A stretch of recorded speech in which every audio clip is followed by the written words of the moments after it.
Olá, bem-vindos ao curso de Licenciatura em Química da Univesp. Essa é a disciplina de Planejamento para o Ensino de Química. A aula número 17 é a primeira aula da semana 5, então a gente já passou da metade do curso. Na semana anterior, a gente fez uma discussão mais específica a respeito da sequência de ensino, ou seja, a gente conheceu algumas organizações de atividades para caracterizar diferentes sequências de ensino e, através dessas organizações, ficou claro para a gente algumas visões ou concepções de ensino e a maneira com que o professor poderia trabalhar.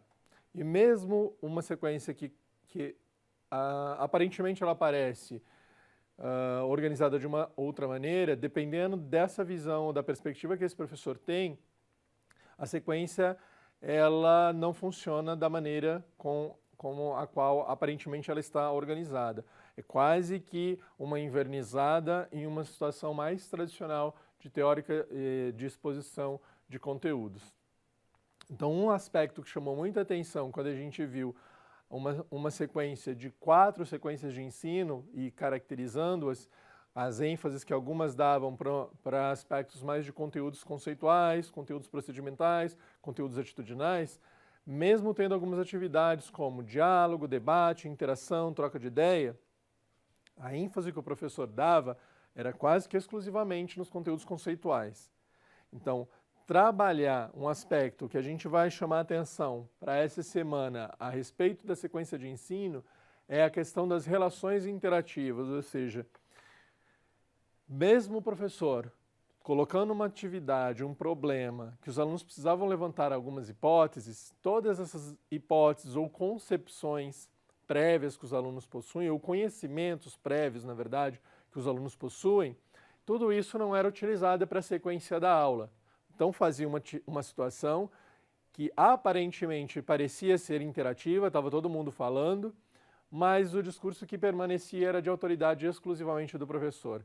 E aí a gente viu na sequência 4, na última sequência, na qual o professor utilizava esses aspectos, esses posicionamentos, pontos de vista diferentes que os alunos levantaram, também na condução do desenvolvimento da atividade. Com isso, a gente chama atenção para esse aspecto, que são as relações interativas, ou seja, a qualidade das interações que acontecem na sala de aula.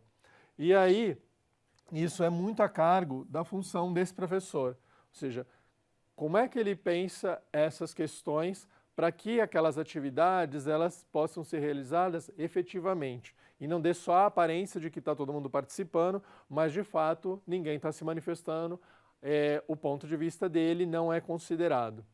Então, um aspecto muito importante aqui e que eu acho que vale a pena a gente destacar é, em relação ao planejamento desse professor, ele precisa fazer um planejamento bem organizado, não pode ser um planejamento improvisado.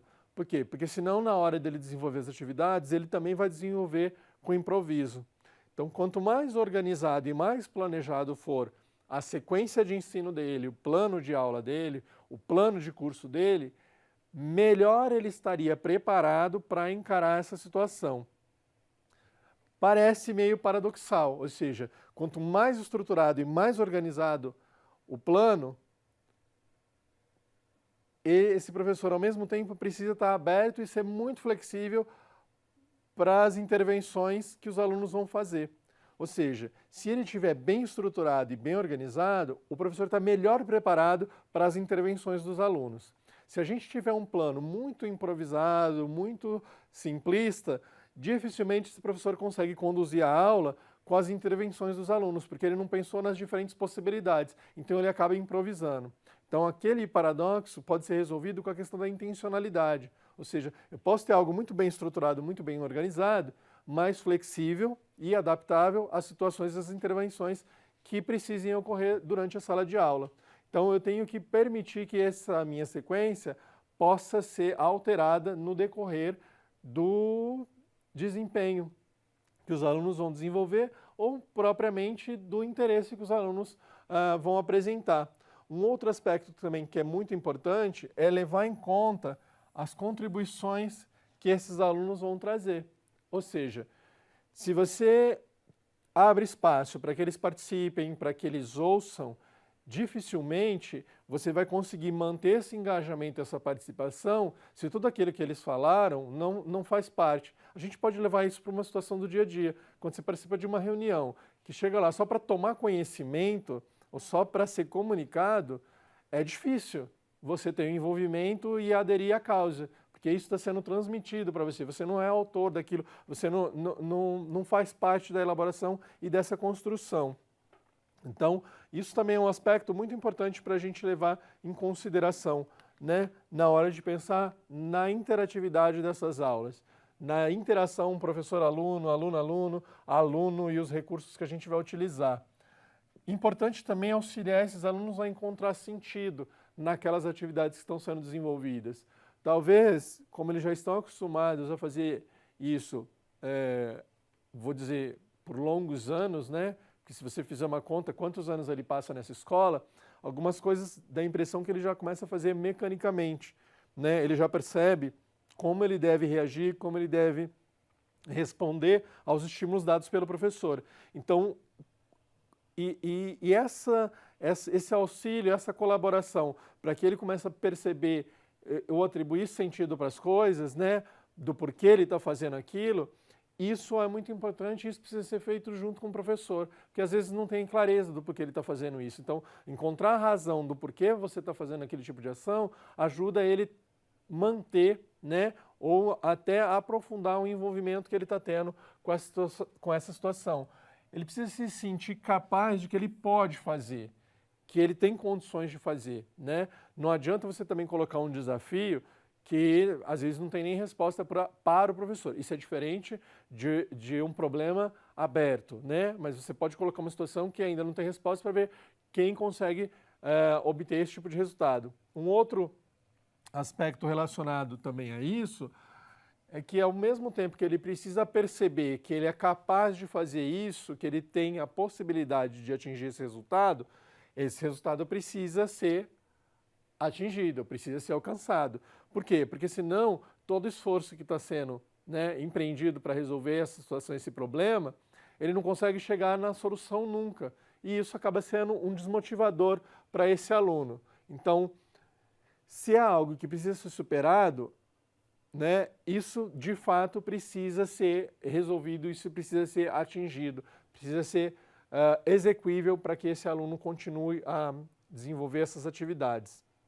Um outro aspecto muito importante é o apoio que esse professor vai dar na construção que esses alunos vão realizar, nos progressos que eles estão desenvolvendo. Ou seja, em uma outra aula eu cheguei a comentar com vocês que às vezes o professor manda os alunos fazer pesquisa para desenvolver a autonomia, quando na verdade o professor não acompanha e não está a par do que está acontecendo. Então esse aluno pode, a partir desse momento que ele vai lá e consulta uma fonte não adequada, ele começa a ter a percepção de que essa é a maneira correta de fazer isso. Em uma situação real, ele vai ser desmotivado, ele vai ser censurado a respeito disso. Mas essa foi a experiência que ele teve, essa foi a experiência que lá, naquele momento da escola, o professor endossou, o professor disse que era isso mesmo. Por quê? Porque o professor não tinha conhecimento do que o aluno estava fazendo. Então, acompanhar esse processo para ir, né, averiguando a maneira com que ele está desenvolvendo essas habilidades ou essas ações é muito importante. E é nesse momento que aquela discussão da aula passada em relação à questão da autoestima, ela se torna relevante e uma boa oportunidade para fazer também essa discussão. Um outro aspecto que a gente precisa levar em consideração, né, na organização dessas sequências é relacionado à atividade que seja autoestruturante, que vai permitir ele estabelecer relação com aquele conhecimento que ele tinha anterior. Então, aquele levantamento que foi feito em relação a conhecimentos prévios, isso precisa estar articulado. O conhecimento novo que está sendo trazido e que vai ser introduzido o conceito na situação problema, no fato, no fenômeno que está sendo utilizado, né, para contextualizar, também precisa estar muito bem articulado para que isso apareça de uma maneira mais natural, né? E dessa forma, ele vai começar, né, a partir dessa autoestruturação, a ter a consciência de um processo metacognitivo. O que isso quer dizer? Isso quer dizer que ele começa a ter um conhecimento de como ele aprende, de como ele constrói esse conhecimento. E quando ele tem essa percepção, ele vai para um outro estágio que é uma regulação, ou seja, ele começa a ter uma clareza e um controle de como ele aprende. E dessa maneira ele começa a ter mais autonomia. Então, quando um novo assunto vai ser introduzido, ele vai começar a desenvolver estratégias de qual é a melhor maneira que ele precisa desenvolver as ações dele para ter uma melhor compreensão daquilo.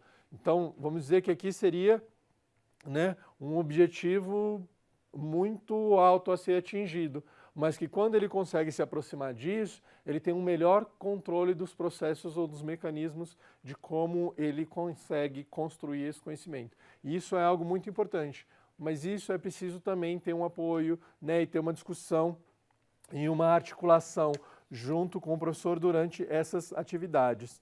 Aqui também, em relação a essas interações, possibilitar um ambiente que seja agradável, que favoreça essas interações. Ou seja, se quando você abre a discussão na sala para perguntar para os alunos o que eles sabem a respeito de algum conteúdo e alguém fala uma coisa e um outro aluno faz uma piadinha e todo mundo ri e você deixa aquilo acontecer, ou mesmo numa resposta do aluno o professor desencoraja, dizendo isso não tem nada a ver com o que a gente está discutindo, não é um ambiente que possibilite essa melhor desenvoltura, o aluno perder a vergonha e começar a participar. Então, mesmo que aquela resposta não seja adequada, a maneira que você vai interagir, que você vai apontar para ele que aquilo não está correto, vai influenciar se ele continua ou não participando das outras atividades. Ou seja, dizer que isso não tem nada a ver é uma ótima maneira de desengajar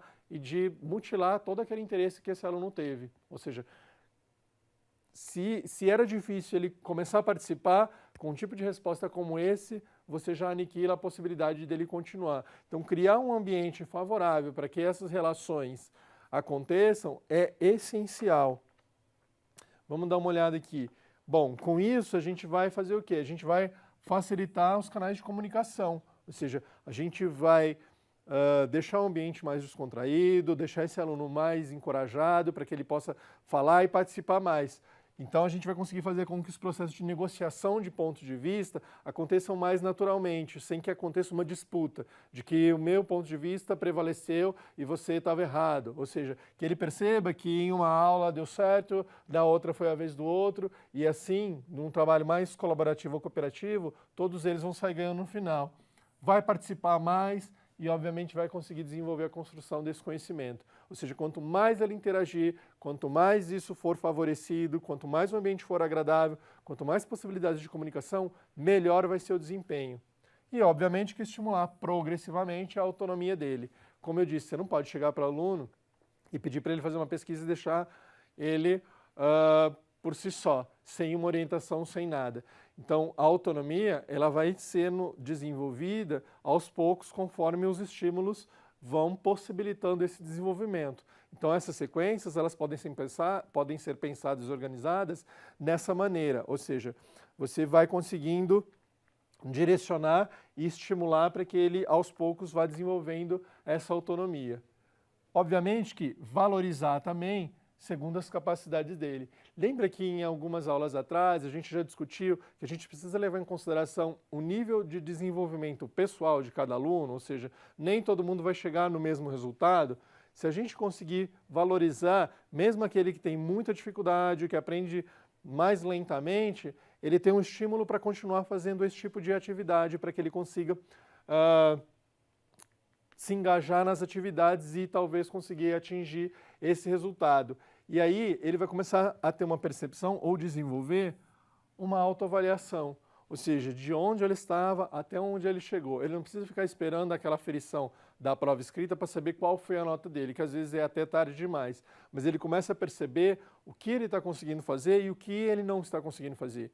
Porque nesse momento ele tem a percepção de que aquilo que ele não consegue fazer é algo que ele precisa investir e é algo que ele precisa tentar recuperar. E isso está relacionado também com a questão da regulação e do controle dos mecanismos de pensamento. E para a gente finalizar a discussão da aula de hoje, levar em consideração que para a aprendizagem dos conteúdos atitudinais é muito importante criar situações, criar condições para que ele vivencie essas atitudes que vão ser trabalhadas, esses valores que vão ser propagados. Não dá para você ficar fazendo uma aula teórica ou discutindo a respeito da importância do saber escutar o outro, do saber ouvir o outro, do respeitar o outro, se ele não tem possibilidade ou oportunidade de vivenciar isso. As questões relacionadas principalmente aos conteúdos atitudinais, elas ganham sentido quando elas são vivenciadas, quando elas são experienciadas por esses alunos, ou seja, não só por eles, como por qualquer pessoa que passa por esse tipo de situação.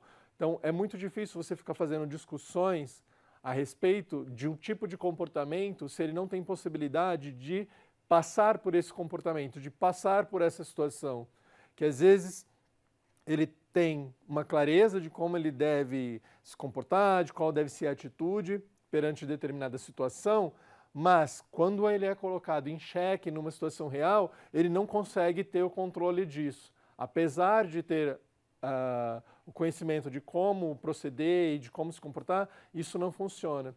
Então, vivenciar essa experiência consegue possibilitar ou trazer o tipo de bagagem para que ele consiga ter um controle de como se adaptar, porque nem sempre aquilo que ele aprendeu ali vai ser exatamente reproduzido em qualquer tipo de situação. Então, aqui vale a pena, né, nesse encerramento dessa aula, chamar a atenção para esse aspecto. Criar um clima que favoreça, criar um ambiente que favoreça a vivência e o desenvolvimento dessas situações.